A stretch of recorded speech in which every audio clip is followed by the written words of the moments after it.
네, 우리 옆에 있는 사람하고 반갑게 인사하겠습니다. 한 주간도 잘 지내셨습니까? 네, 반갑습니다. 네, 네, 꼭 하셔야 돼요. 꼭 하셔야 됩니다. 네. 우리 교회가 뭔지를 이야기할 때 꼭 빠지지 않는 거 하나가 있어요. 그게 뭐냐면 성도의 교제입니다. 성도의 교제. 그러니까 교회란 그냥 와서 예배 드리고 가는 게 아니라 반드시 성도들끼리 서로 교제를 나누는 것. 그 과정까지 참여를 해야지 교회라고 하는 거고요. 우리가 신앙생활을 한다. 그렇게 이야기를 합니다. 오늘 하루도 우리 함께 예배드리는 교우들과 성도의 교제를 나누는 그런 은혜와 진리 장로교회가 되었으면 좋겠습니다. 우리 함께 사도신경으로 신앙 고백하겠습니다. 전능하사 천지를 만드신 하나님 아버지를 내가 믿사오며 그 외아들 우리 주 예수 그리스도를 믿사오니 이는 성령으로 잉태하사 동정녀 마리아에게 나시고 본디오 빌라도에게 고난을 받으사 십자가에 못 박혀 죽으시고 장사한 지 사흘 만에 죽은 자 가운데서 다시 살아나시며 하늘에 오르사 전능하신 하나님 우편에 앉아 계시다가 저리로서 산자와 죽은 자를 심판하러 오시리라. 성령을 믿사오며 거룩한 공회와 성도가 서로 교통하는 것과 죄를 사하여 주시는 것과 몸이 다시 사는 것과 영원히 사는 것을 믿사옵나이다. 아멘. 아멘. 우리 함께 옳은 길 따르라 의의 길을 함께 찬양하겠습니다.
지고 내일의 두려움 넘치지만 나는 오늘도 가네. 함께 찬양합시다. 사랑의 주님이 나를 사랑의 주님이 나를 부르신 그길 나의 힘으로 갈 수 없네. 믿음의 길 위에 주가 예비하시니 십자가 사랑 의지하여 나는 오늘도 가네. 주의 영광 주의 영광 노래하리. 더 이상 난 버틸 힘이 없어도 모든 상황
사랑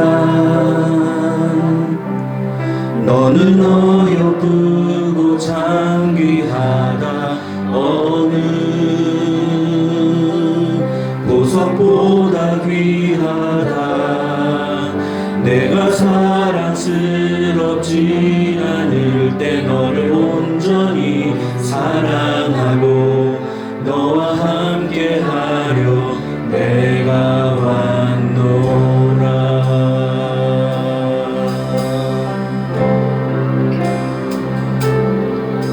주의 사랑 그 사랑은 결코 변치 않아 모든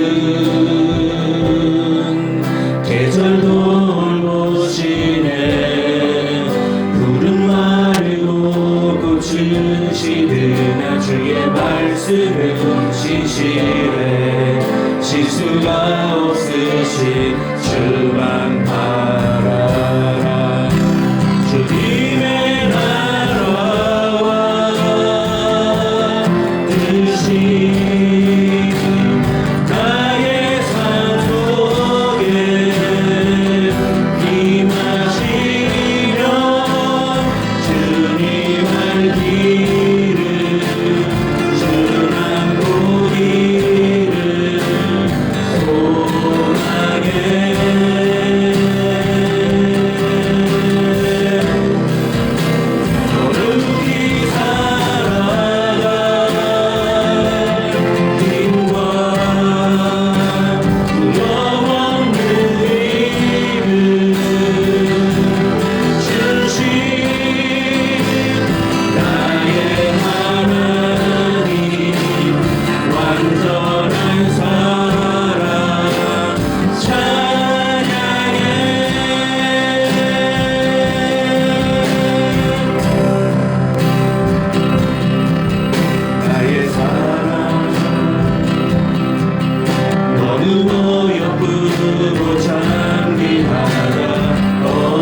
원합니다. 우리가 우리의 힘으로 거룩한 힘을 살아가려고 아무리 노력해도 우리가 만나는 것은 우리의 죄성뿐이고 우리가 그 죄 때문에 실패하고 절망하는 우리의 모습을 볼 뿐입니다.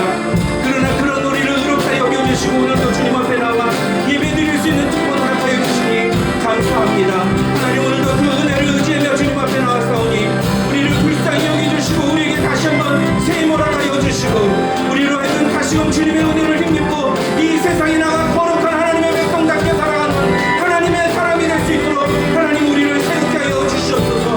오늘도 이 예배가 그런 예배 될 수 있도록 하나님 붙잡아 주시옵소서. 우리 다 같이 함께 기도하도록 하겠습니다. 아버지 감사합니다. 하나님을 찬양합니다. 하나님, 주님께 영광을 돌려드립니다. 오늘도 우리의 삶 속에 주님의 영광을 하나님을 소망하며 우리의 삶 속에 하나님의 은혜가 충만하길 원합니다. 하나님의 은혜가 없으면 하나님 우리는 한순간도 버틸 수 없고 견딜 수 없는 존재임을 고백하오니 하나님, 우리를 긍휼히 여겨주시고 불쌍히 여겨주시옵소서. 강한 마음과 통해하는 심령으로 주님 앞에 나온 사랑하는 성도들을 주님 긍휼히 여겨주시고 하나님, 주의 은혜로 덮어주시사 오늘도 주의 말씀 가운데 주님 부임주셔서 하나님 그 힘 가지고 주님 이 세상을 승리하며 나가는 우리 성도들 될 수 있도록 하나님 도와주시옵소서.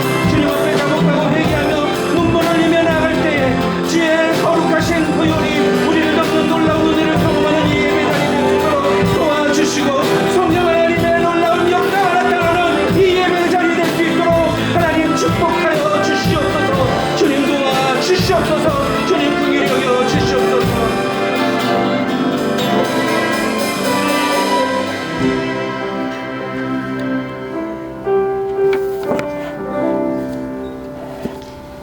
사랑과 은혜가 충만하신 하나님 아버지, 오늘도 신실하신 은혜로 우리를 주의 전으로 모이게 하시고 거룩하신 아버지 앞에 나와 예배드리게 하시니 참 감사와 영광을 올려드립니다. 우리의 행위로나 의로는 절대로 하나님의 앞에 설 수 없는 죄인임을 고백합니다. 그러나 독생하신 아들 예수 그리스도께서 십자가에 달려 우리를 대신하여 죽으심으로 인하여 우리에게 사망에서 생명으로 지옥에서 천국으로 가는 구원의 은혜를 허락하심을 믿습니다. 그 놀랍고 위대한 사랑 때문에 우리가 하나님을 아버지라 부를 수 있고 형제 자매라는 관계를 맺고 은혜와 진리 교회라는 공동체가 되어 예배할 수 있게 되었으니 참 감사를 드립니다. 이 시간 비록 너무나 부끄럽고 죄송하다는 말밖에 드릴 수 없는 모습이지만 다시 한번 십자가의 보혈의 은혜를 구합니다. 아버지, 진정한 회개와 회복이 이 예배를 통하여 우리 안에 일어날 수 있도록 은혜를 허락하여 주시옵소서. 세상에서 얻는 보암직하고 먹음직한 것들에 눈과 마음이 뺏겨서 아버지께서 허락하신 삶의 목적을 기억하지 못하고 순종하지 못하고 나의 만족과 유익을 위해 열심히였던 것을 용서하여 주시옵소서. 다람쥐 쳇바퀴 돌듯이 형식적인 회개와 형식적인 예배와 내 욕심 채우기 위한 기도에 급급했던 모습을 허울 좋은 신앙인의 모습으로 착각하고 살았음에 또한 용서를 구합니다. 바울의 고백처럼 오직 그리스도 예수께 잡힌 바 된 그것을 잡으려고 쫓아가는 우리의 삶이 되게 하여 주시옵소서. 주님의 말씀 앞에 낱낱이 우리의 삶을 조명함으로 불편하고 괴로움을 느끼는 그 순간 그 지점으로부터 실망하고 좌절하고 또 타협하기보다는 어느 찬양의 가사처럼 거룩히 살아갈 힘과 두려움 없는 믿음 주실 하나님을 붙잡고 은혜를 구하는 간절한 기도와 찬양을 쉬지 않는 우리가 되게 하여 주시옵소서. 불확실한 미래에 불안함으로 갈팡질팡하는 우리 청년들에게 가장 좋은 길로, 가장 완전한 길로 이끄실 하나님의 신실함을 나타내 주시길 간구합니다. 또한 타국에서 주님을 전하기 위해 삶을 드리는 선교사님들에게도 오직 감사와 순종으로 그 길을 갈 수 있는 힘을 주시길 간구합니다. 또한 육신이 연약한 성도들에겐 여호와 라파 치유의 하나님을 경험하는 은혜를 허락하여 주시길 간구합니다. 그리고 이 모든 간구들이 이루어지길 바라는 소망과 인내를 쉬지 않게 도와주시옵소서. 아버지, 오늘 말씀 전하실 목사님을 붙들어 주셔서 성령의 은혜 가운데 아버지께서 우리에게 전해주시고자 하는 말씀을 온전히 대언하실 수 있도록 인도하여 주시옵소서. 그 말씀을 통하여 하루하루 예수 그리스도를 믿고 그 구원의 은혜를 날마다 새롭게 덧입으며 믿음의 장성한 분량까지 이르러 하나님께 영광 돌리는 삶을 끝까지 이룰 수 있는 저희가 되게 하여 주시기를 바라며 거룩히 살아갈 힘과 두려움 없는 믿음 주실 예수님 이름으로 기도드렸습니다. 아멘.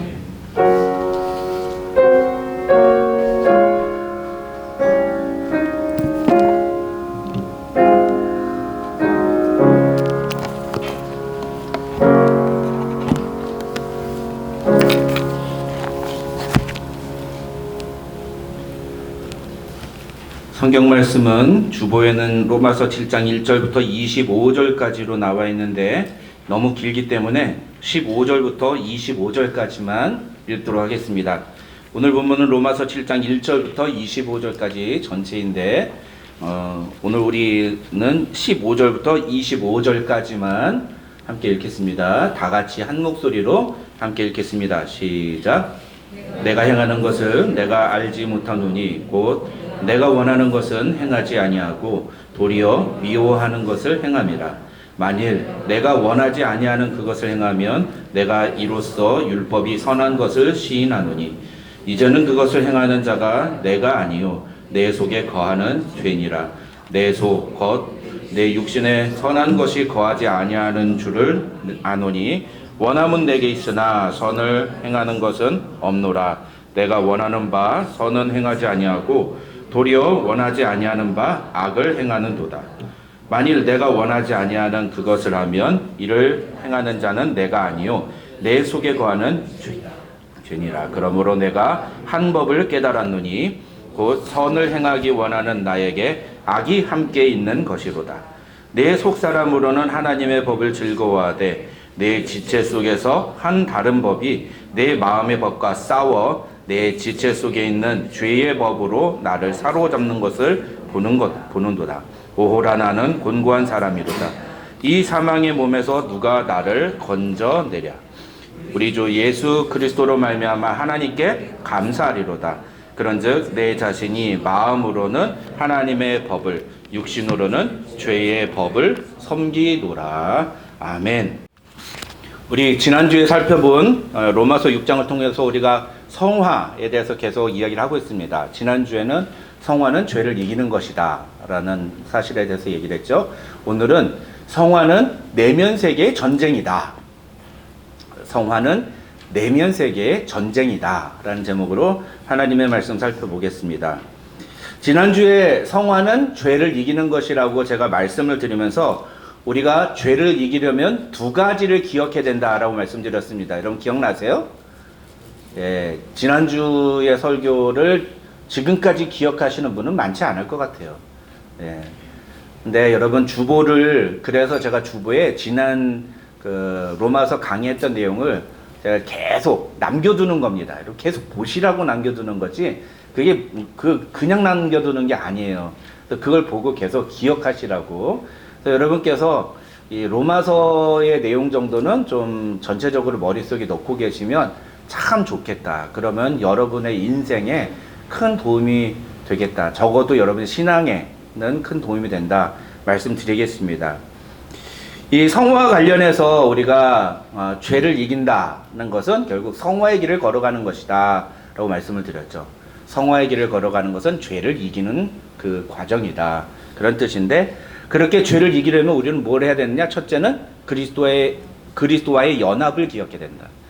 예를 들어서 예수님과 내가 결혼한 사이다 이렇게 기억을 하죠. 그래서 교회에서 그런 의미로 하는 행사가 뭐라고 했습니까? 세례식.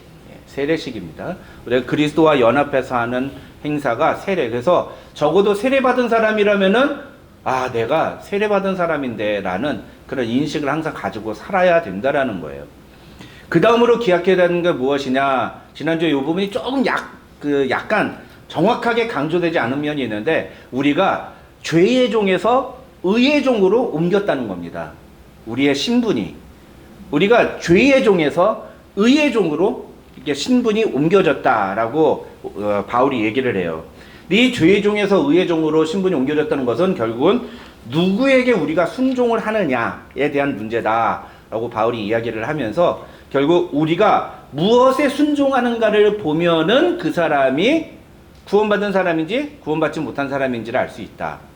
바꿔 말하면 우리가 칭의를 경험한 사람이면 의롭다 하심을 얻고 성화의 길을 걸어가고 있는 사람이라면은 최소한 우리의 삶 속에서 죄를 이기려고 하는 의에게 순종하려고 하는 태도들이 나타나야 한다라는 것이죠.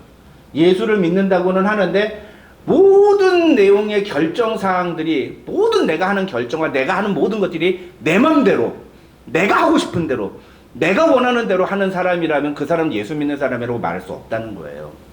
적어도 예수 믿는 사람이라면 예수님이 원하시는 게 뭘까?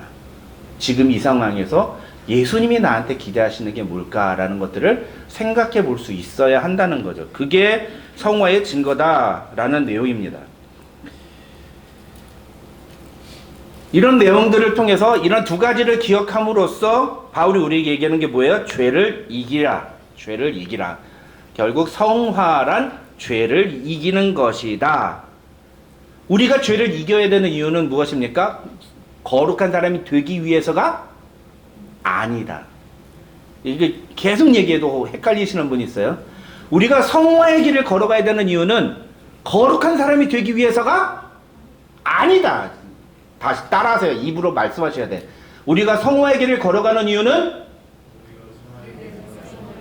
우리가 성화의 길을 걸어가야 하는 이유는 거룩한 사람이 되기 위해서가 아니다.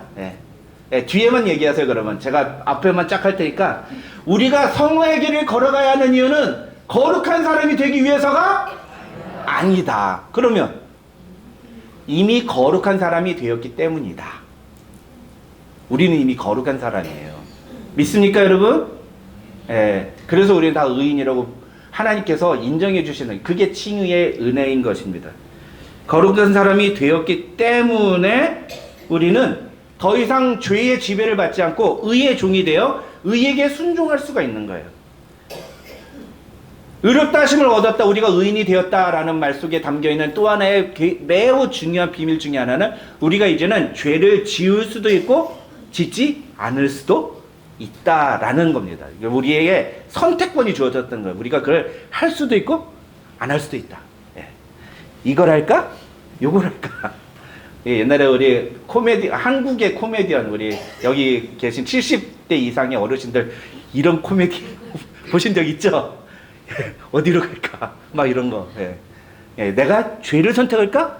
의를 선택할까? 어느 걸 선택할까? 내가 할 수 있다는 거예요. 의롭다 하심을 얻기 전까지는 이게 안 됐어요. 이게 무조건 이쪽으로만, 무조건 우리가 하는 모든 것들이 죄에 순종하는 것으로만 나왔다는 거죠. 근데 이제 우리가 의롭다 하심을 얻고 난 다음부터는 죄를 선택하지 않을 수 있다는 거예요. 내가 예수님의 말씀대로 살기로 결단할 수가 있다는 겁니다. 오늘 본문인 7장에서도 바울은 이 로직을 똑같이 사용합니다.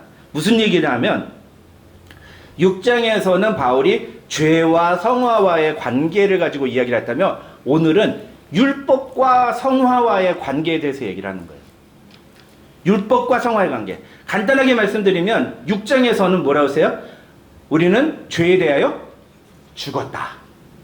7장에서는 바울이 얘기하는 게 뭐냐면 결론만 말씀드려요. 우리는 율법에 대하여 죽었다라는 거예요. 똑같은 얘기입니다. 똑같은 얘기를 하는데 주제만 달라요. 6장에서는 죄에 대해서 얘기하고 7장에서는 율법에 대해서 얘기해요. 율법에 대해서. 율법에 대해서 죽었다. 오늘 본문인 로마서 7장은요. 그래서 크게 둘로 나눌 수 있습니다. 1절부터 14절까지 하고 15절부터 25절까지로 나눌 수가 있어요. 근데 1절부터 14절에서 이야기하는 내용이 뭐냐면 결국 율법에 대해서 우리가 죽었다는 거예요. 이 얘기는 뭐냐면 우리가 율법을 이룸으로써 성화를 이루는 게 아니라는 거예요. 성화란 율법을 이루는 것이 아니다라는 뜻이에요. 그 다음에 15절부터 25절에서는 그런데 우리는 여전히 우리 안에 있는 죄의 법 때문에 갈등하며 싸워가고 있다.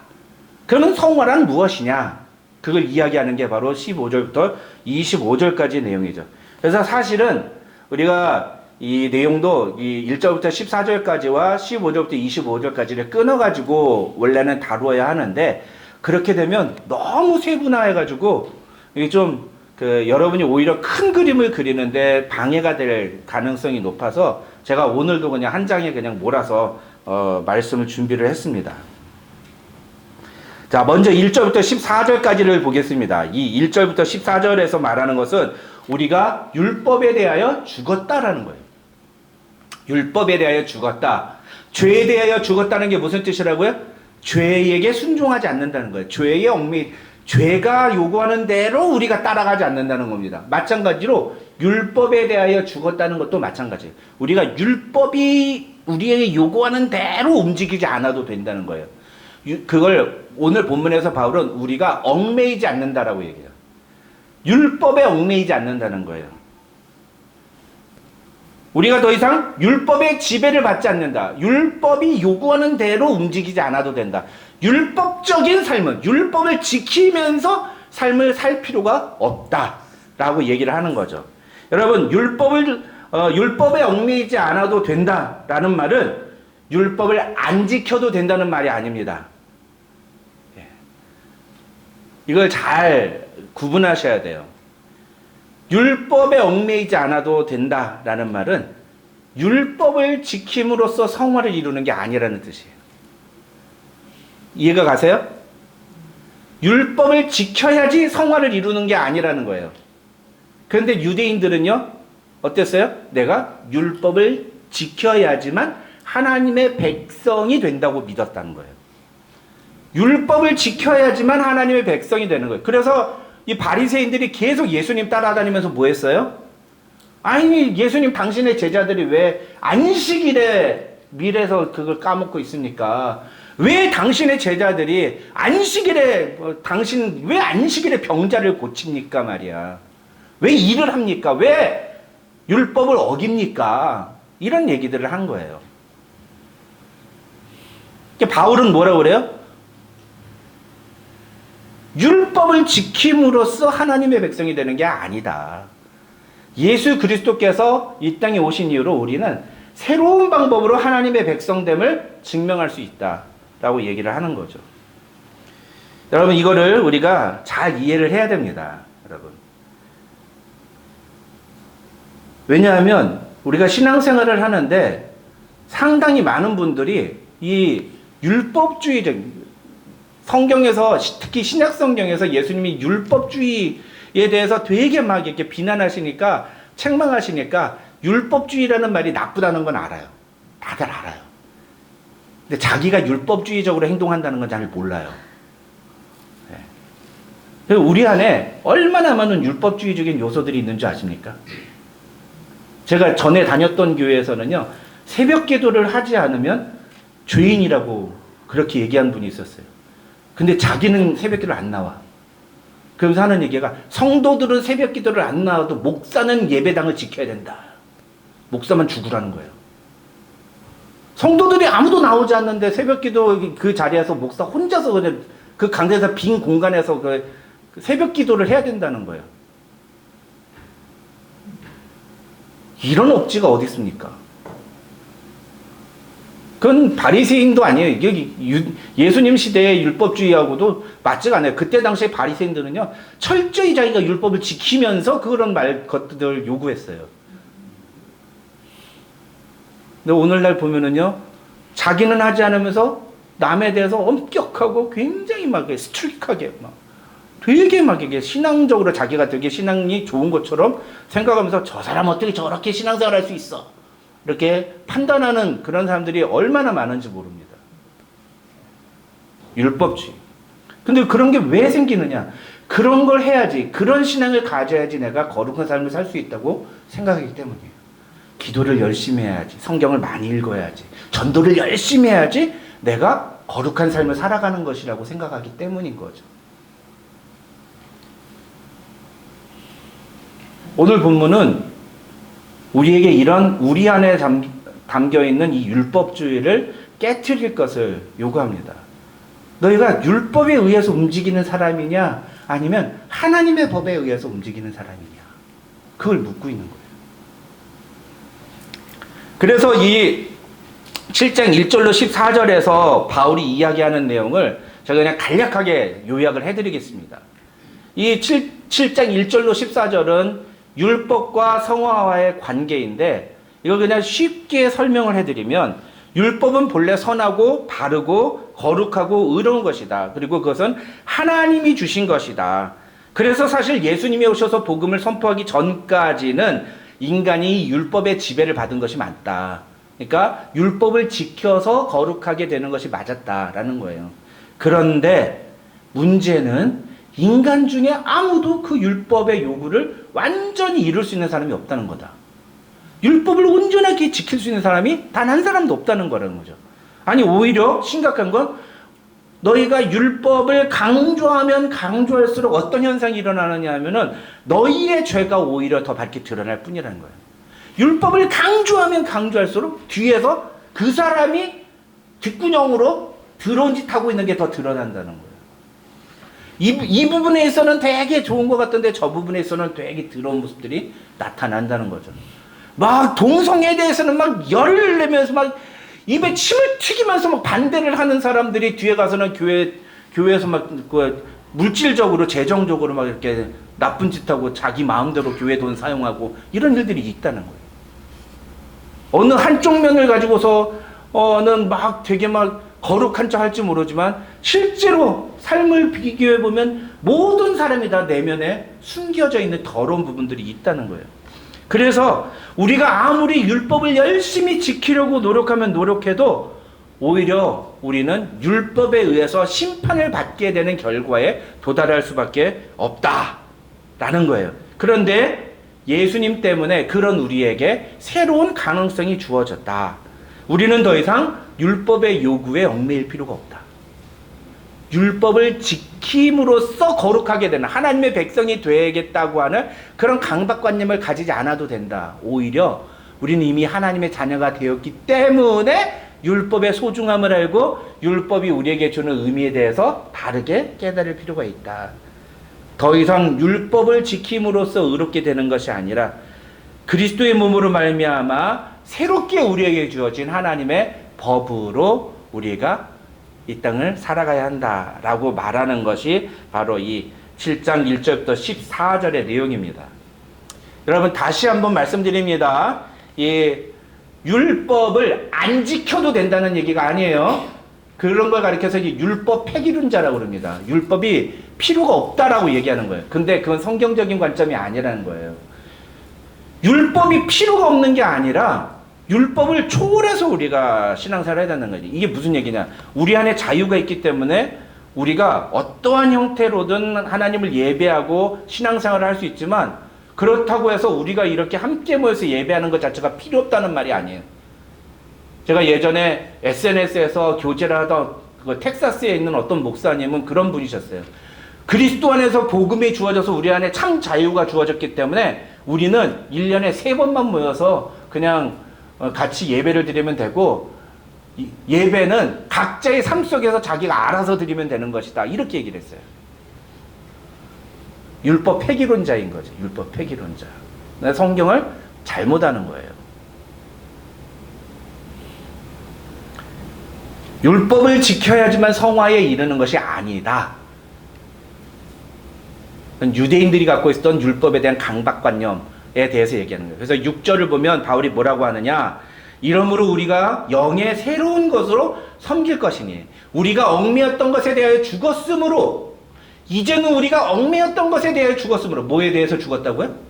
율법에 대해 죽었으므로. 우리가 얽매였던 것이 뭐예요? 그게 율법이에요. 율법에 대하여 죽었으므로 율법에서 벗어났으니 이러므로 우리가 영의 새로운 것으로 섬길 것이냐. 그 영의 새로운 것을 22절에서 바울은 하나님의 법이라고 표현했습니다.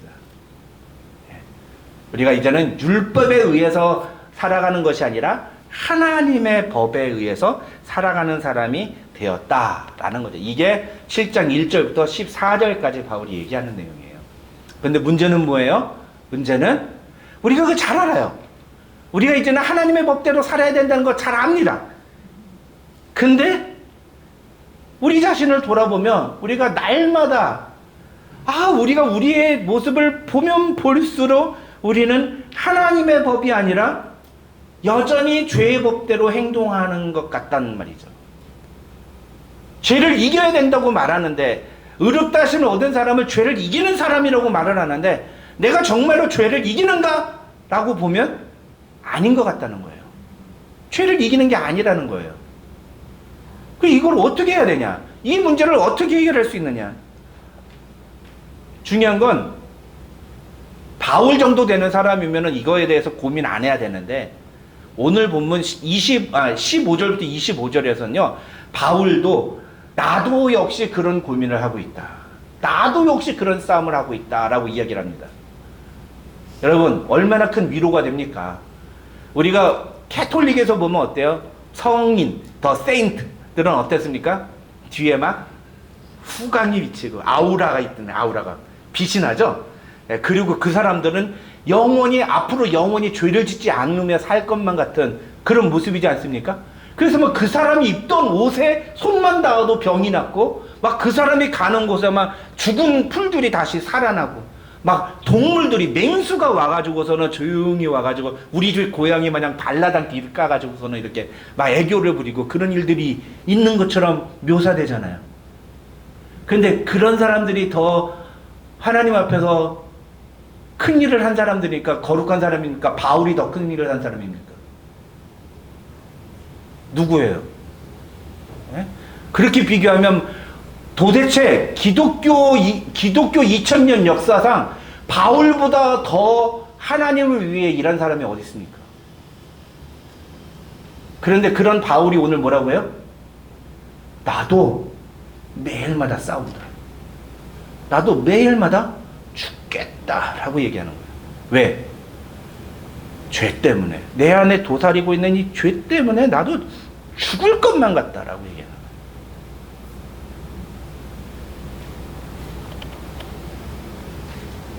여러분, 이 15절로 25절에서 바울이 얘기하는 내용은요, 무슨 내용이냐면은 자기는 안다는 거예요. 그래, 나도 알아. 너희도 알고 나도 알고 우리 모두 다 알지 않냐? 하나님의 말씀대로 살아야 된다는 거 알지 않냐? 하나님의 법대로 살아야 된다는 거 알지 않냐? 그런데 꼭 뒤돌아서 보면 나 역시도 그 하나님의 법대로 살지 않고 내 속에서 도사리고 있는 죄의 법대로 내가 행동하는 걸 내가 나중에서야 깨닫는다. 나도 내가 왜 이러는지 모르겠다. 그래서 심지어 바울은 뭐라고 하냐면, 내가 죄를 지으면 그건 내가 하는 게 아니라 내 속에 있는 죄가 죄를 짓는 거다 라고까지 얘기를 해요. 이건 이중인격을 얘기하는 게 아니에요. 내가 짓는 건 내가 모르는 거다 그런 걸 얘기하는 게 아니라, 내 속에 있는 죄성이 나를 사로잡아서 나로 하여금 그렇게 죄로 나를 인도한다라는 자신의 고백인 겁니다. 자기의 영은 이미 의롭다함을 얻어서 하나님의 법을 따르는 것이 옳다고 분명히 아는데 내가 원하는 바 선은 행하지 아니하고 도리어 원하지 아니하는 바 악을 행하는도다. 야, 바울도 이런 얘기를 하는 거예요. 바울도. 그러니 우리 같은 사람은 얼마나 더 그러겠어요. 그러니까 이 말씀이 사실은 우리에겐 되게 큰 위로가 되는 말씀이에요. 야, 바울도 이런 삶을 살았는데 우리가 지금 이렇게 삶을 사는 거는 이건 되게 당연한 거구나, 어떻게 보면. 그렇구나 라고 생각을 할 수 있게 하는 그런 말씀인 거죠. 여러분, 그런데 그런 점에서 우리가 이 15절부터 25절까지의 말씀을 잘 이해하는 것들이 필요합니다. 바울은 거기서 그렇기 때문에 내가 이렇게 사는 것이 어쩔 수 없는 일이다라고 끝나지 않아요. 거기서 끝나면 안 됩니다, 여러분. 그래서 이 15절로 25절에서 바울이 이야기하는 내용을 잘 이해를 해야 돼요. 바울은 무엇을 얘기하느냐? 내가 분명히 하나님의 뜻대로 살아야 된다는 것을 알지만, 그러나 여전히 내 속에 존재하는 죄성으로 말미암아 죄를 온전히 이기지 못하는 나의 현실을 인정해야 한다는 것을, 그걸 인정함으로 하나님 앞에 매일 나가야 한다는 것을 우리에게 이야기를 해주는 겁니다. 다 같이 22절과 23절 다 같이 읽겠습니다. 22절 23절입니다. 시작. 내 속사람으로는 하나님의 법을 즐거워하되 내 지체 속에서 한 다른 법이 내 마음의 법과 싸워 내 지체 속에 있는 죄의 법으로 나를 사로잡는 것을 보는도다. 여러분, 우리가 그런 얘기 하잖아요. 성령이 우리 안에 계시면 우리가 죄를 이길 수 있다. 그런 얘기 하잖아요. 그럼 여러분 안에 성령 있습니까? 없습니까? 있죠. 여러분이 적어도 예수를 구주로 고백했다면 여러분 안에 성령이 있습니다. 그렇죠? 성령이 있죠. 바울은 성령이 있습니까? 없습니까? 있죠. 근데 바울이 뭐라고 그래요? 내 지체 속에 있는 한 다른 법이 내 마음의 법과 싸워서 내 지체 속에 있는 죄의 법으로 나를 사로잡는다는 거예요. 아니, 바울이 성령을 모시고 사는 사람이면 그런 것도 하나 못 이깁니까? 예수 믿는 사람이 그런 것도 하나 못 이깁니까? 그냥 우리가 그런 얘기하면 율법주의라는 거예요, 그게. 그렇게 얘기하는 게 외식주의라는 거예요, 그게. 그렇게 얘기하면 안 된다는 거예요. 이 지구상에 그 누구도 죄에 대하여 그렇게 가볍게 얘기해서는 안 된다는 겁니다. 우리는 모두 다 하나님의 은혜로 말미암아 의롭다 하심을 얻었고, 그래서 우리가 하나님의 법대로 살아야 한다는 것을 알고 하나님의 법을 즐거워하며 살아갑니다. 그런 신앙이에요. 그런데 현실은 어떻습니까? 여전히 우리 안에 도사리고 있는 한 다른 법이 내 마음에 하나님의 법을 기뻐하는, 하나님의 법대로 살아가게 하는, 하나님의 자녀답게 살아가게 하는 하나님의 법과 싸워서 나를 죄의 법 아래로 끌고 가는. 그래서 오늘도 죄를 짓게 만드는 현실을 우리가 경험할 수밖에 없다는 거죠. 여러분, 바울의 이 고백이 오늘 저와 여러분에게도 동일한 고백이 아닙니까? 우리도 똑같지 않나요? 네, 우리도 똑같아요. 그래서 거룩하다 막 이렇게 할 필요 없어요. 이 교회 다니는 사람 중에 이 사람이 진짜 은혜를 아는 사람인가 아닌가를 구별하는 방법이 있는데, 이거 목사들의 영업 전략인데 이거 말씀드리면 안 되는데, 근데 제가 비밀 하나 말씀드릴게요. 어떤 사람이 진짜 저 사람이 진짜 하나님의 은혜를 아는 사람이고 저 사람이 진짜 참 신앙이 좋은 사람이구나 라는 걸 판별할 수 있는 방법 중에 하나는 뭐냐면, 그 사람이 자기의 죄에 대해서 어떤 태도를 보이느냐를 보면 돼요. 은혜를 모르는 사람은요, 자기의 죄를 숨깁니다. 절대로 다른 사람들 앞에 자기의 약점 얘기 안 해요. 자기의 부족한 거 보여주지 않습니다. 왜요? 왜 그러죠? 그 들키면 나만 손해니까. 특히 이 한인사회 얼마나 입이 빨라요. 말이 빠릅니까? 소문이 빨라요. 그러니까 내 약점, 내 부족한 문제, 내가 실수했던 것들 그 들키지 않으려고 해요. 근데 하나님의 은혜를 아는 사람은 어떻습니까? 하나님의 은혜를 안다는 게 뭐죠? 그 죄의 문제를 해결함을 받았다는 거예요. 그 죄의 문제를 해결함 받은 사람에게 있어서 그 죄는 더 이상 자신에게 얽매이는 죄가 되지 않은 거죠. 물론 자기가 과거에 저지른 그 죄에 대해서 지금도 아파하고 지금도 경계하고 지금도 그 부분에 대해서 조심합니다. 자기가 그와 똑같은 죄를 다시 반복하지 않으려고. 하지만 내가 지었던 그 과거의 죄를 정직하게 고백할 수 있어요. 자기의 약점, 실수 얼마든지 오픈 가능합니다. 그런 분들은요, 하나님의 은혜를 아는 분들이에요. 이민교회에 보면은 자기를 철저히 감추고 똘똘 이렇게 감싸서 절대로 다른 사람에게 자기를 보여주지 않으려는 사람들이 있어요. 죄송한 말씀이지만 하나님의 은혜를 알지 못하는 사람입니다. 하나님의 은혜를 알면 이딴 것들이 중요하지 않다는 걸 알게 돼요. 이런 거 얼마든지 이겨낼 수 있다는 걸 알게 됩니다. 저는 우리 은혜와 진리 장로교회에 속한 모든 교우들이 이 하나님의 은혜를 경험하는 성도들이 되시기를 주님의 이름으로 축원합니다. 그래서 우리가 서로의 연약함, 서로의 아픔들을 알게 되죠. 그러면 어떻게 합니까? 아이, 박순종 목사가 옛날에 어렸을 때 동네 문방구에서 딱지 훔치던 도둑놈이었대. 이렇게 얘기합니까? 무서워. 그럴 수도 있지. 어우. 예, 우리가 늘 그런 생각 때문에 두려움을 삶는 거예요. 그렇죠? 예. 늘 그런 두려움 때문에 누군가가 그렇게 얘기를 해서 나의 약점을 얘기할까. 제 아내가 계속 저한테 얘기하는 것 중에 당신 절대로 교회에서 설교 시간 당신에 대해서 너무 많이 오픈하지 마. 사람을 믿지 마. 예, 그래서 상처도 받고, 그래서 사람들한테 오해도 받고, 뭐 권위도 없다, 목사로서 권위가 없다, 그런 소리도 많이 듣는데, 바보 같다, 그런 얘기 듣는데, 전 그런 바보 같은 목사가 되는 게 오히려 낫다고 봐요.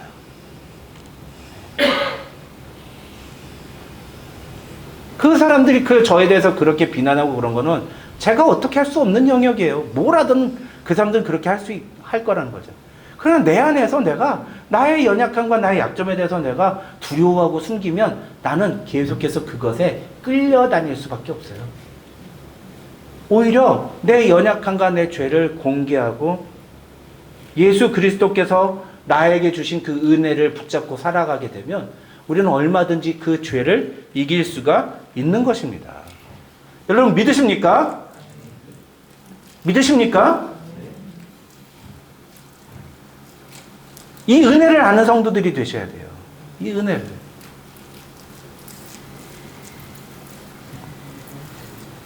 우리가 아무리 율법을 지키려고 노력하고 우리가 아무리 거룩한 삶을 살려고 해봐도 우리는 시간이 지나면 다 그 본 모습이 드러나게 마련이고, 아이, 저 사람은 저런 사람이었구나, 아유 대단한 줄 알았더니 아니구나, 이렇게 눈꺼풀이 벗겨지게 되어 있어요. 저도 한때는요, 어떤 여자로부터 사랑하는 오빠, 정말 보고 싶은 오빠라고 이렇게 선망의 대상이었습니다. 근데 지금은 그 사람이 저리 가! 붙지 마! 잘 때마다 그래요.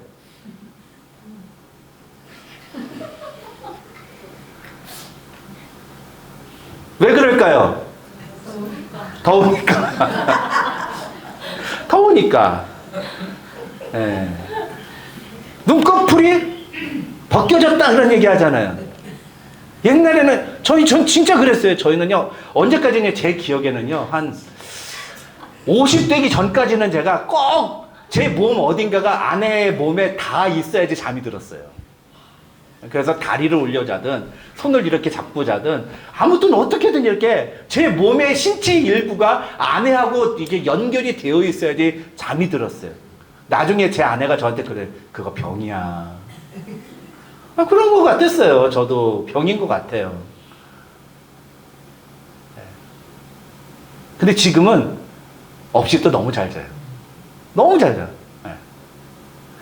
사람은요, 시간이 지나면 반드시 자신의 정체가 다 드러나게 돼 있어요. 이게 시간 문제지. 언제까지 그걸 꽁꽁 싸매려고 그럽니까? 언제까지?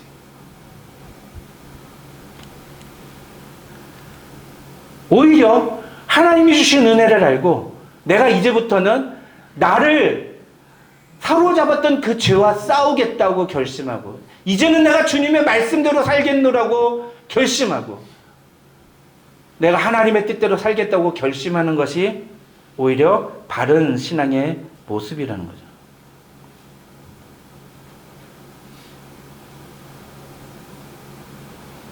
율법을 지키면 죄를 이길 수 있다고 생각하지 말라는 것, 그게 오늘 보면 1절부터 14절에서 바울이 이야기하는 거예요. 율법을 지킴으로써 내가 거룩한 삶을 살려고 노력함으로써 거룩한 사람이 되는 게 아니라는 거예요. 정반대로 오히려 율법을 지키려고 노력하면 노력할수록 우리는 더 우리의 죄성을 발견할 수밖에 없다. 여러분, 근데 지난주에 제가 뭐라고 했어요? 성화란 무엇이다? 성화는 죄를 이기는 것이다 라고 했잖아요. 죄를 이기는 것이 성화입니다. 그런데 오늘은 뭐라고 그래요? 율법을 지킴으로써 성화를 이루는 게 아니다. 그럼 뭐 어떡하라는 거예요? 오늘 말을 뒤집어서 얘기하면요, 율법이란 죄를 이기는 게 아니다라는 거거든요. 아니, 정확하게 말하면 우리는 죄를 이길 수 없다. 성화란 죄를 이기는 게 아니다라고 얘기하는 건데, 우리는 그 얘기를 정확하게 표현하면 우리는 율법으로는 죄를 이길 수 없다라고 얘기하는 거예요. 네, 오늘 본문에서 얘기하는 게 그게 무슨 뜻일까요? 죄에 대해서 어떻게 하라는 겁니까? 그렇죠. 성화는 분명히 죄를 이기는 게 맞습니다. 근데 율법을 따라가면 우리는 죄를 절대로 이길 수가 없어요. 아니, 이 세상에서 죄를 완전히 이기는 사람은 단 한 명도 없습니다. 우리 그거 인정하고 가야 된다는 거예요. 오히려 그래서 바울이 결론만 간단하게 말씀을 드리면 이 15절부터 25절에서 아니 8장이 넘어가면서부터 바울이 얘기하는 건 뭐냐면 성화란 죄를 완전히 이겨서 우리가 도달하는 상태가 아니라 매일매일 매 순간순간마다 우리가 죄와 싸우는 그 과정이다 라고 얘기를 하는 거예요. 성화란 죄와 싸우는 과정이다. 그래서 내가 죄와 싸우는 내면의 갈등과 제가 오늘 설교 제목을 뭐라 했습니까? 전쟁이라 돼. 내면 세계 전쟁이라고 했잖아요. 이 전쟁이 내 안에 일어나느냐. 그 전쟁이 일어나면 우리는 성화의 길을 걷고 있는 사람이다. 라고 우리 스스로 이렇게 이해할 수 있다라는 겁니다. 내 모습을 보기에 거룩한 모습이 보이지 않아요. 나는 죽었다 깨어나도 내 머리 뒤에 아우라가 나올 것 같지 않아요. 예. 그런데도 불구하고 우리는 지금 성화의 길을 걸어가고 있는 의인들입니다. 믿으십니까, 여러분? 예. 그걸 오늘 본문에서 바울은 싸우다, 라고 표현했어요. 23절입니다.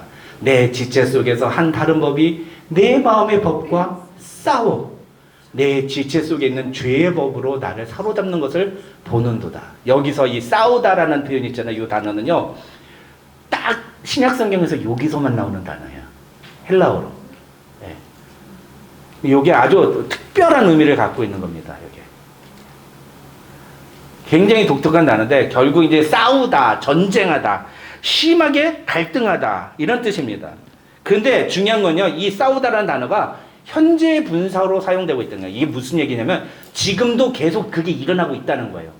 과거에 한 번만 일어났던 사건이 아니라 지금도 계속 일어나고 있는 사건이라는 거예요. 그 싸움이.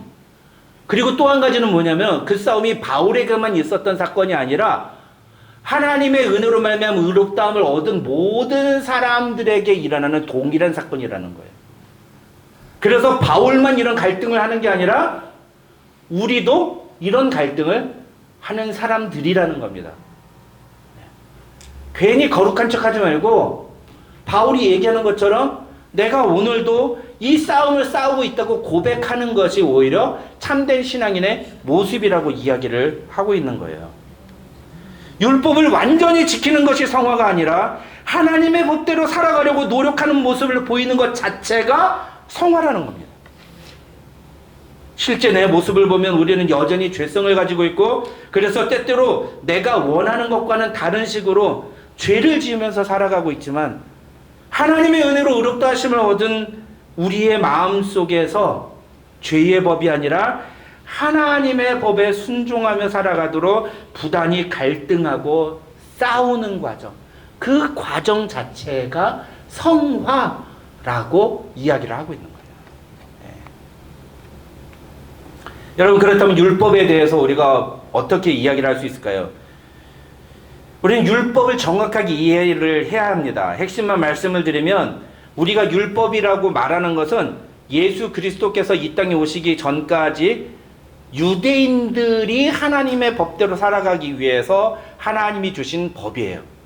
아까 말씀드린 것처럼 율법은 거룩하고 의롭고 완전한 것입니다. 하나님이 주신 것이에요. 그래서 율법은 쓸모없는 것이 아닙니다. 율법은 완전한 하나님의 의가 담겨져 있는 것이에요. 그런데 문제는 뭐냐 하면 그 율법 속에는 예수님이 오신 다음부터, 예수님이 이 땅에 오신 다음부터 그 율법에 기록된 조문들 가운데에는 지금도 우리가 그 조문대로 지켜야 될 내용들이 있는가 하면은 어떤 것은 그 정신을 지키는 것이 필요한 것들이 있고 어떤 것은 이제는 더 이상 지키지 않아도 되는 것들이 존재한다는 거예요. 그래서 우리가 이런 것들을 율법을 잘 구분하는 것들이 좀 필요합니다. 이런 일들을 하라고 목사를 세우는 거예요. 성도 여러분들이 이런 거 할 필요 없어요. 그래서 여러분이 성경을 읽다가 이런 게 좀 모르겠다 그러면 목사님한테 물어보면 돼요. 우리 오경복 목사님한테 물어보세요.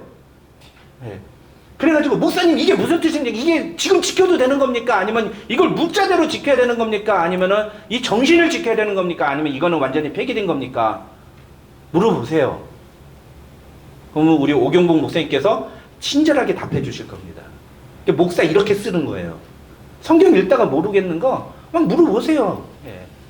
물어보라고 쓰는 겁니다. 있는 겁니다.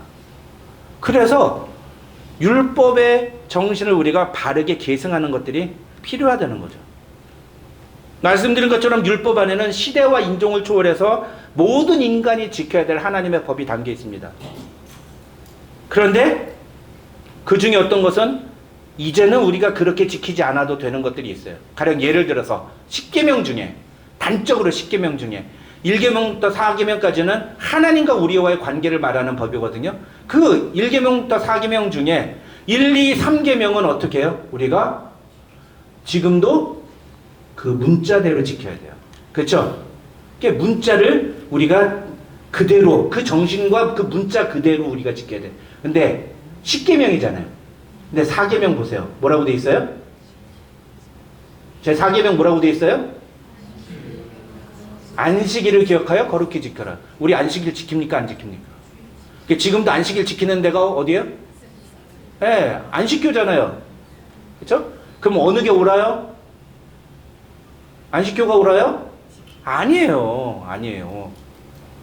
우리는 안식일을 기억하여 거룩히 지키라는 이 제4계명에서 예수님이 말씀하신 하나님이 말씀하시는 이 4계명의 정신을 주의를 통해서 지켜나가야 돼요. 이렇게 10계명만 보더라도 똑같이 하나님이 주신 법인데 그 중에 지금도 문자 그대로 지키는 법과 그 정신을 지키는 법이 나눠져 있다는 거죠. 마찬가지로 성화의 길을 걸어가면서 이 율법의 정신과 이 율법을 통해서 우리가 계시된 하나님의 법을 깨닫고 그 하나님의 법대로 순종하려고 노력해야 한다. 그것이 바로 이 로마서 7장에서 바울이 이야기하는 내용입니다. 다시 한번 말씀드립니다. 우리는 율법을 지킴으로써 성화에 이르는 게 아니에요. 그러나 성화의 길을 걸어가는 사람은 율법에서 어긋난 삶을 살려고 하지 않아요. 이 말은 율법을 완전히 지킨다는 게 아니라 율법의 정신을 우리가 지키려고 한다는 거예요. 율법을 통해서 하나님이 우리에게 요구하시는 하나님의 법이 무엇인지를 알고 그 하나님의 법대로 따르려고 노력한다는 겁니다. 근데 그러려다 보니까 우리 안에 늘 갈등과 충돌이 일어나게 돼 있어요. 왜? 우리 안에는 여전히 죄의 본성이 살아있어서 우리가 원하는 대로 우리가 하고 싶은 대로 행동하게 하려고 하기 때문입니다. 바울은 이런 자신의 모습을 24절에서 이렇게 표현했습니다. 오라 나는 곤고한 사람이로다. 오호라 나는 곤고한 사람이로다. What a great man I am. 여기서 곤고한이라는 말은 비참하다라는 뜻이에요. 왜 비참할까요? 우리가 이 육신에 머물러 있는 한 죄를 완전히 이길 수가 없는 한계를 우리가 가지고 있기 때문이에요. 야, 우리가 이제 예수 믿고 의롭다함을 얻었으면 이제부터는 진짜 막 이렇게 진짜 죄를 한 번도 걱정하지 않고 죄는 다 이길 수 있었으면 좋겠는데 그런 일이 일어나지 않는다는 거예요. 그래서 우리는 죽을 때까지 죄와 싸워야 합니다. 우리가 이 사망의 몸에서 벗어날 때까지 우리는 죄와 싸워야 합니다. 그것이 예수 그리스도께서 우리를 구원해 주신 은혜의 이유예요. 싸우라고. 싸우라고. 그래서 그리스도인들은 싸우는 사람이에요. 남하고 싸우는 게 아니라 자기 자신하고 싸우는 사람이에요. 자기 자신하고. 그런데 지난주에도 말씀을 드렸습니다만 요즘 현대 기독교인들은요, 오히려 이런 갈등을 전혀 하지 않아요. 특별히 코로나 이후에 이런 교인들의 현상이 더 두드러지게 심해지고 있어요. 전혀 기독교인답게 살아가는 것에 대해서 고민하지 않습니다.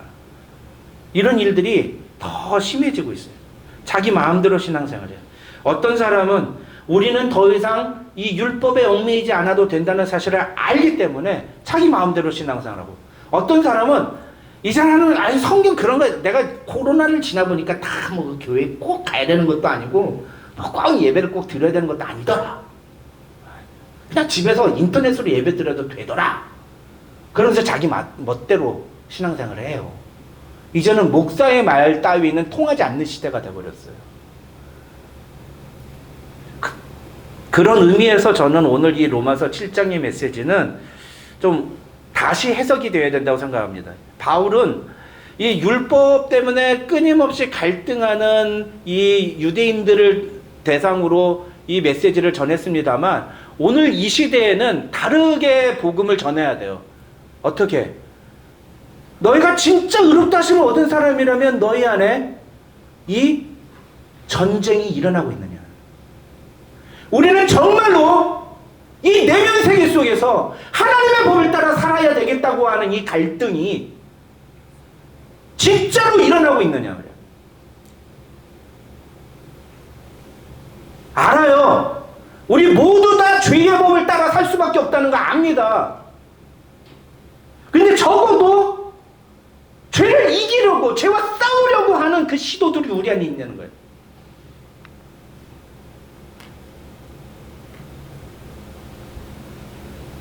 이 죄와 싸우려고 하는 이 갈등들. 아, 내가 예수 믿는 사람은 이렇게 살면 안 되는데, 아, 내가 세례받은 사람이라면 이렇게 살면 안 되는데 라고 하는 본질적인 갈등. 그러면서 바울처럼 오라 나는 곤고한 사람이로다. 야, 난 정말 진짜 미치겠다.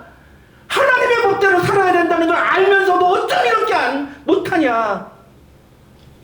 그래서 하나님 앞에 나와 예배 드릴 때 그런 자신의 모습을 무릎 꿇고 자복하고 회개하며, 하나님, 내가 오늘도 나의 힘으로 뭔가 해보려고 했지만 안 됩니다. 그렇게 두 손 들고 주님 앞에 나올 때, 오늘 우리 옥면 집사님 기도 시간에도 이야기했지만, 우리가 함께 부른 그 찬양 속에 거룩히 살아갈 힘과 두려움 없는 믿음을 우리에게 하나님이 주신다는 거예요. 그 힘 가지고 오늘도 이 세상에서 버티고 견디고 하나님의 백성답게 살아보려고 노력하는, 돈이나 무엇이 나에게 편안하고 무엇이 나에게 이롭고 무엇이 나에게 행복이고 무엇이 나에게 안전한가가 아니라 어떻게 사는 것이 하나님의 백성다운 삶의 모습인가를 고민하며 살아가는 그런 의롭다 하심을 얻은 하나님의 백성다운 성화의 길을 걸어가는 성도들이 될 수 있다는 거죠. 사랑하는 은혜와 진리 장로교회 교우 여러분, 저와 여러분 모두 그런 성도들이 되시기를 주님의 이름으로 축원합니다. 기도하겠습니다. 하나님 아버지 감사합니다. 오늘도 우리에게 귀한 말씀 주시면 감사합니다. 하나님, 예수 그리스도의 십자가 보혈로 우리가 의롭다 하심을 얻었는데 우리는 여전히 죄의 법의 지배를 받을 수밖에 없는 연약한 존재들임을 고백합니다. 하나님, 그러나 날마다 우리가 우리 안에 있는 그 하나님의 법을 따라 살기로 소망하며 그 죄와 싸워 이기는 성도들이 되게 하여 주시옵소서. 여전히 연약하고 부끄러운 내 모습 그냥 그대로 주님 앞에 가지고 나아갈 때 우리의 모습을 받아주시며 우리에게 거룩히 살아갈 힘과 이 세상에서 우리의 약점 때문에, 우리의 부족한 모습 때문에 두려워하지 않고 살아갈 수 있는 굳건한 믿음을 주실 것이라고 주님 약속하셨는데 그 믿음 따라 살아가는 우리 모두 되게 하여 주시옵소서. 예수님의 이름으로 기도드립니다. 아멘. 교회 소식 알려드리겠습니다. 주보를 참조해 주시면 감사하겠습니다. 우리 매일 성경 읽기와 새벽에 만나 적극적으로 참여해 주시고요. 수요 기도에도 여러분 참석해 주시면 감사하겠습니다. 예배가 끝난 후에 곧바로 상반기 재정복을 위한 재직회가 진행되겠습니다. 우리 재직들만 남으시고 우리 유스 그룹들은 좀 식당에 가서 조금만 기다려 주시면 감사하겠습니다. 9월 4일부터 6일까지 수목금 베이커스필드 연합부흥회가 사랑의 교회에서 진행이 됩니다. 9월 4일 수요일은 그래서 우리 교회 수요 기도회가 없습니다. 9월 4일은 사랑의 교회로 가셔야 됩니다. 수요일날 오시면은 목요일 금요일 새벽 6시 그 다음에 수요일부터 금요일까지 저녁 7시 30분. 그래서 이번에 우리 교회의 교우들이 좀 진짜 몸이 불편하신 분들 말고는 거의 다 좀 한번 다 참여했으면 좋겠어요. 웬만하면 정말 특별한 사정이 있는 분들이 아니면은 웬만하면 다 좀 참석해서 같이 말씀을 듣는 그런 시간을 가졌으면 좋겠습니다. 9월 14일 토요일에 오후 5시에 그 라스무센 시니어 센터라고 여러분 혹시 아세요? 제가 주보에 주소 적어놨습니다. 여기서 그 한인 봉사회 주최로 추석 행사가 열린대요. 근데 작년에 한 50명 올 거 예상하고 했는데 한 150명 왔다고 그래요. 그래서 음식을 지금 많이 준비하기로 지금 얘기들이 되고 있거든요. 우리 교회도 불고기를 여전도에서 준비해서 제공을 하려고 합니다. 그래서 여러분들 그 시간 되시면 그때 그 자리에 오셔서 이제 추석 연휴를 같이 즐겁게 보냈으면 좋겠습니다. 오늘 우리가 좀 참 아쉬운 주보에는 제가 모르고 실수로 제가 기록을 못했는데 아쉬운 그런 시간이 있습니다. 뭐냐면은 우리 지현이가 오늘을 끝으로 이제 이사를 가게 됐습니다. 우리 2년 전에 우리 김태현 목사님 이제 다른 곳으로 이제 사역지로 옮기시면서 교회를 떠나셨는데 최근에 아틀란타에 있는 좋은 교회에 이제 또 청빙이 되셨어요. 너무너무 감사하고 그래서 그 교회로 온 가족이 이사를 가면서 지연이도 이제 아버지 어머니하고 같이 따라서 가게 됐습니다. 여러분 우리 지연이를 위해서 위에서 기도해 주시고 예배가 끝난 다음에 좀 이렇게 격려도 좀 해주시고 해주시면 감사하겠습니다. 새로운 환경에 낯선 환경에 가서 이제 사는 것이 아마 굉장히 힘들 거예요. 그리고 아마 이제까지 경험해 보지 못했던 아버지의 새로운 사역을 본인이 가서 하면 되게 많은 일을 해야 될 겁니다. 지현이가 또 하나의 사역자가 될 거예요. 제 경험상 제가 안 봐도 훤합니다. 그래서 우리가 그냥 지현이가 이사를 가는 게 아니라 제 마음속에서는 마치 사역자로 파송하는 느낌이에요. 여러분 너무너무 안타깝기보다는 섭섭하고 아쉬운 마음이 참 큰데 여러분께서 격려해 주시고 기도해 주시고 마음으로 함께 해주셨으면 감사하겠습니다. 자, 우리 다 같이 일어나셔서 네. 그럼 9월에 또 있습니다. 네. 아직 안 가요. 쟤는 9월 달에 가요. 네. 자, 우리 다 같이 일어나셔서 우리 오늘 함께 불렀던 찬양 나의 하나님. 앞으로 9월 한 달 동안 우리 예배 끝송을 요찬찬양을 좀 계속 부르도록 하겠습니다. 그래서 제가 우리 단톡방에다가도 요거 유튜브에 올려놓을 테니까 여러분 시간 되실 때마다 유튜브 들으시면서 계속 찬양 함께 불렀으면 좋겠습니다.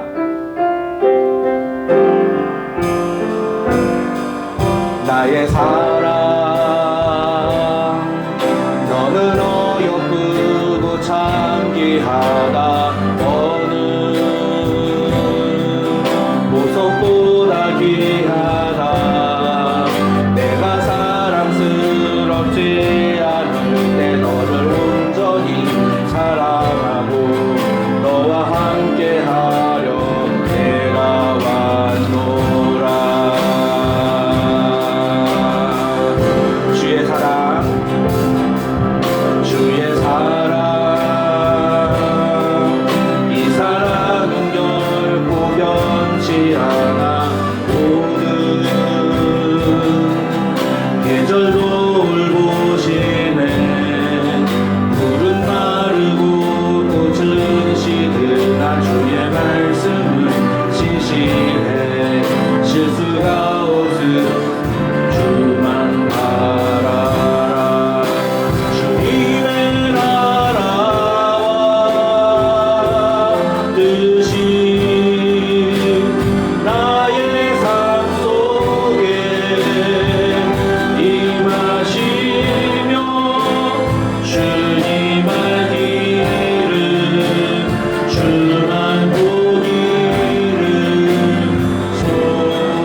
하나님 감사합니다. 오늘도 우리에게 귀한 예배 자리 허락해 주시고 아무 힘도 없고 능력도 없는 우리이지만 자격도 없는 우리이지만 우리를 하나님의 자녀로 삼아주시고 의롭게 하여 인쳐주셔서 주님 앞에 나와 담대히 예배드릴 수 있도록 내주신 것 참 감사합니다. 그 감사를 우리의 마음을 담아 하나님 주님께 예물을 드리오니 이 예물 받아주시고